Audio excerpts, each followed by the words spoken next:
there, booktube, welcome back to my channel. It is September 3rd and I'm starting a reading vlog. In September, I plan to read a lot.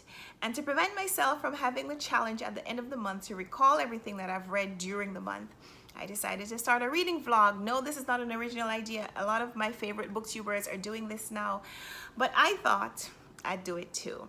So as soon as I've closed the final page and had a little time to think about my thoughts on the complete work, I will tell you what I thought about it, and in the middle, I'll also share some scenes from my life as I am reading the book. My first read of September is Petronille by Amelie Nothomb, and the main character is also Amelie Nothomb, and the story is about this unlikely friendship that begins between her and another young novelist named Petronille.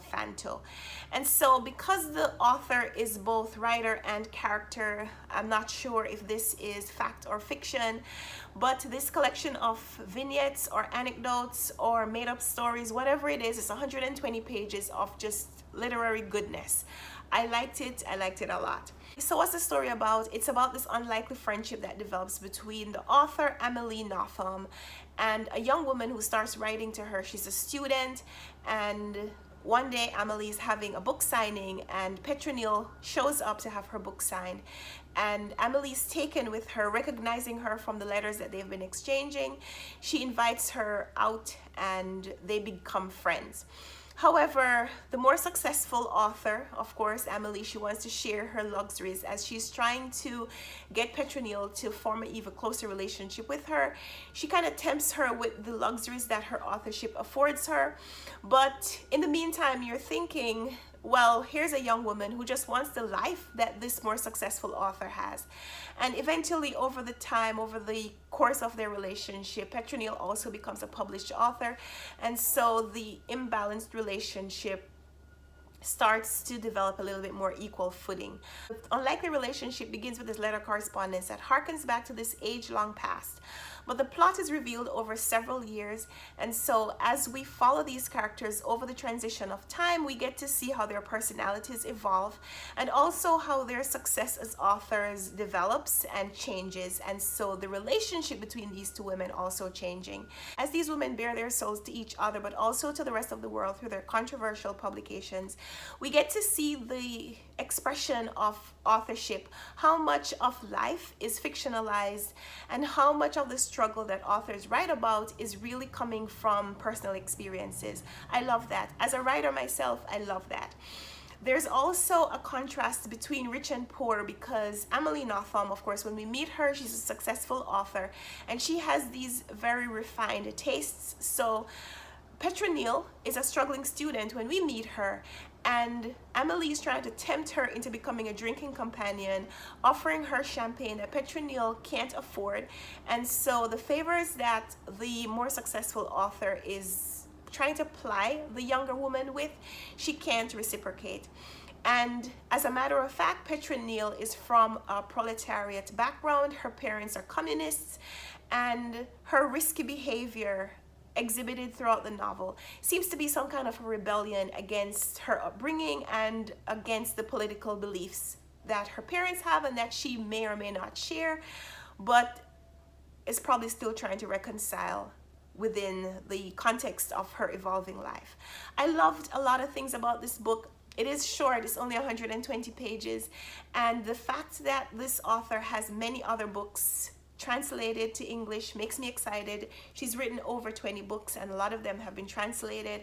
So I first picked this book up because Amelie Nothomb was recommended to me by Dee Dee from Brown Girl Reading. She recommended that I try her out during the Women in Translation month in August. I didn't get to her, of course. I wanted to make it my first read in September. And knowing that there are lots of other books to dive into makes me very excited. So I'm probably going to be reading more from her. Look out for more of this author in upcoming installments of this vlog.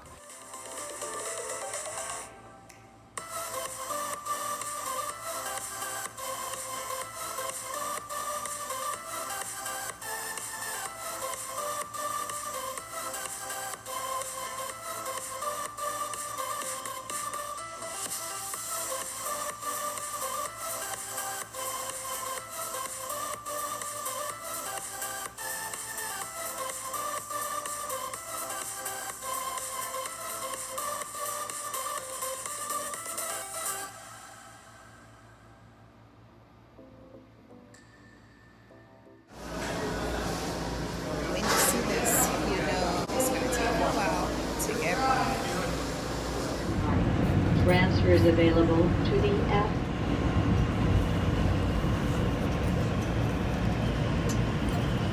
So I read another book by Amelie Nothomb, and this one is very similar to Petronille in that both books include Amelie Nothomb as the main character. She's a young Belgian novelist, and she puts herself in this book by revealing a plot that begins when she starts a letter correspondence with a fan.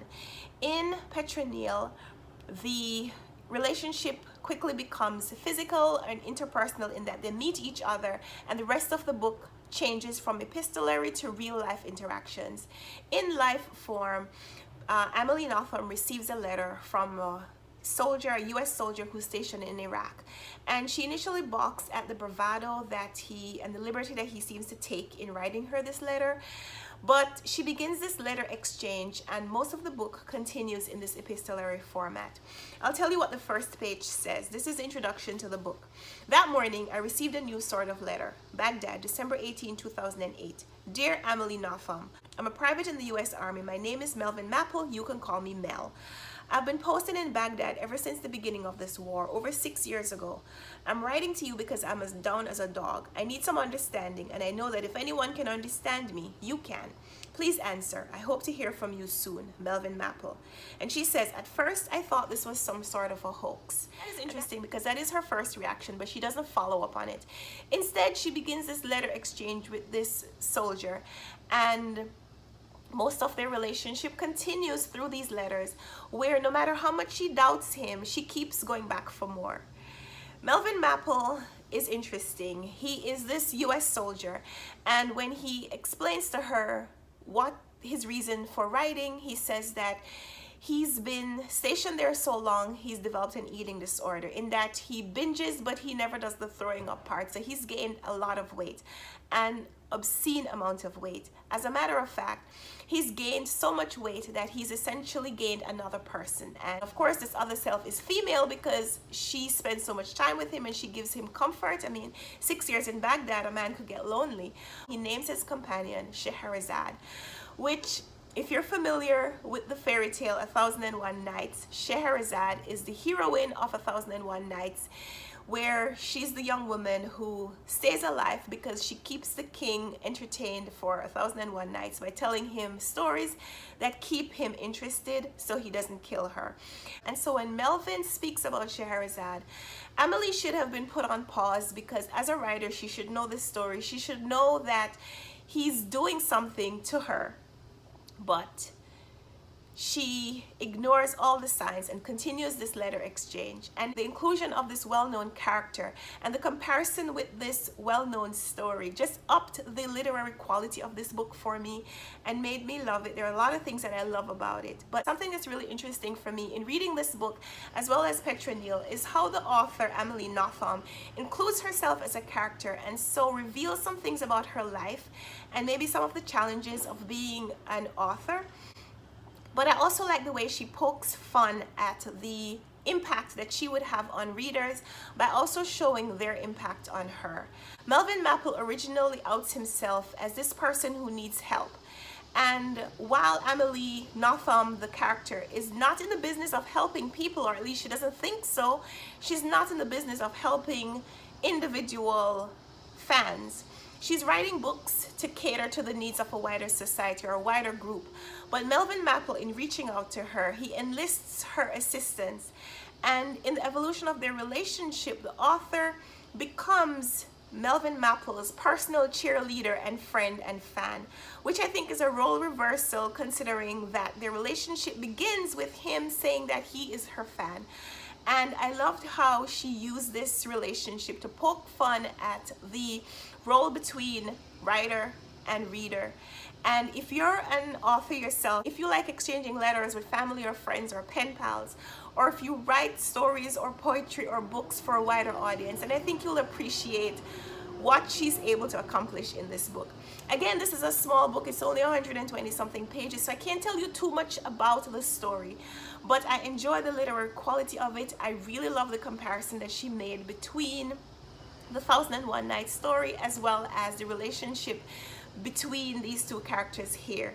I enjoyed a lot about this book, and I'm not going to share too much of my criticisms, even though there are a few. So ultimately, I think I'm giving this somewhere between a 3 and 4 star rating. I don't think it's high enough for a 4, but I kind of don't want to rate it a 3.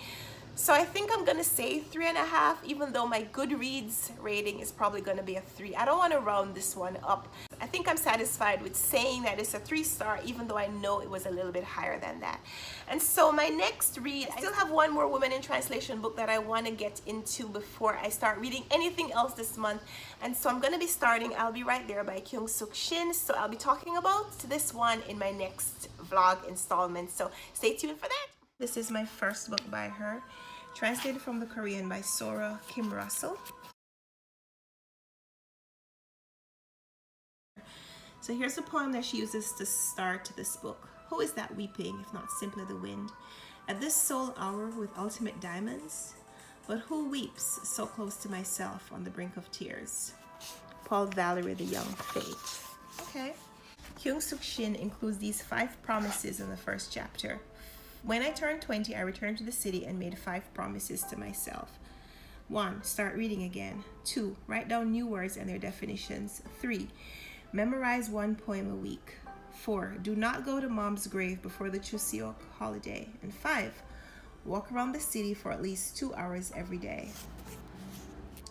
I'm at page 96, and so far we've established that there are these student protests going on in the background of the university. But Yoon is obsessing over this boy called Misungu, and he's obsessed with Miru, and Miru is obsessed with her older sister who's gone. And there's a circle of obsession that is going on in front of the student protests, but we don't know yet why the protests are happening, even though they seem to be important enough for the demonstrators to be risking their lives. So what is it about these characters' lives that make their lives more interesting than the political revolution that seems to be going on in front of them? I'm not sure. But other than that, we seem to be cresting around 100 pages, and not much else has happened. The narrative is this kind of circuitous route, and the same idea just keeps getting repeated from these different perspectives. But I guess we'll see how it gets reconciled later. So I'm at page 104, and I made some notes, so pardon the scribbles. I'll walk you through it. Cats have been talked about a lot in this novel so far. We have cats found in abandoned houses. The cat likes Miru and Yoon, who are both these sad relics of women looking for their older counterparts. In the case of Miru, she's looking for her sister. Yoon is still looking for her mother, even though both of these girls have lost these older women in a more permanent way. I'm not sure the significance of the cat named Emily. That's a link to the poet Emily Dickinson. And I wrote down weak links, but I'm not sure that that might not be a kind of a prejudicial statement, so leave that alone. Then there's talk of the Catherine Genovese murder, which is a case of a young woman who was murdered outside of her apartment building while the residents of the apartment heard and didn't intervene. But the fact that this author called her Catherine Genovese, I'm not sure yet what the implication of using that cat part of her name. So that's interesting. We'll have to see how that is revealed later. I'm at page 278, 279, and here some of the relationships are being reconciled. We're not too far away from the end. And there's a meeting between young Yoon and Miru's mother. And I like that Yoon has an opportunity to have a relationship with another girl's mother and to see herself as a daughter figure, see herself in a relationship with someone who can stand in for her mother, so she can see what having a mother would be like at this time of her life, since her mother died when she was a lot younger. I chose this one for Women in Translation Month in August because Matthew Shiraker raves about this author. I didn't get to it in August, so I wanted to read it in September. And in the prologue, we're introduced to the complex relationship between these college friends who've been separated by time. Almost a decade after they've left college, one friend reaches out to another to tell her about the impending death of a professor that they both shared and who had some immense influence over their lives. I was intrigued by that immediate contradiction where we have a professor whose influence is so far-reaching that he's only called professor, and yet we're told that he's dying, and so his influence is waning. So in that long 16-page introduction, we get a lot about what the story is going to be about. Even though it's in these barely audible whispers, we know that this is going to be about loss and about how people deal with tragedy, even when they know that the tragedy is forthcoming. How do you deal with a loss when you know that it's impending? How do you deal with the death of a loved one when the person has been sick and declining for some time? How do you reconcile when they've gone physically, even though they've been spiritually or mentally or emotionally disconnected from you for some time? In this book, the author explores the loss of relationship through lots of different ways. There are siblings who one endures a loss, and so over time she's being pulled away as she follows the thing that her heart has been focused on. There's a young girl who's reeling from the death of her mother and measures time by visits to the mother's grave, even though she wasn't physically with her while the mother was sick. They're two childhood friends who go to different colleges, and so their paths diverge, but they keep trying to forge bonds to be back with each other, even when their new lives preclude the continuation of that relationship. And so I love the characters in this book, even though I didn't love the story itself. I felt like the author meandered a lot, and I wondered if there wasn't another more direct, more interesting way to tell the story.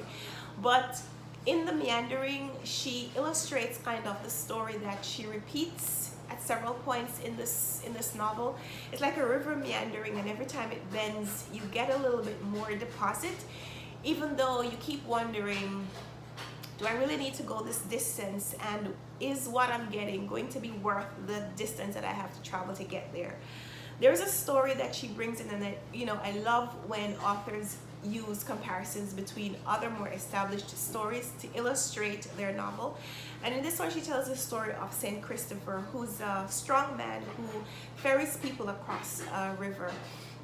And when the professor who's dying in the prologue, because as we flash back and see these characters living their lives, the professor tells them the story of Saint Christopher, who has characteristics that would identify him as Jesus Christ, but he also bears a resemblance of the thing being carried. And so there's a question being asked during this novel.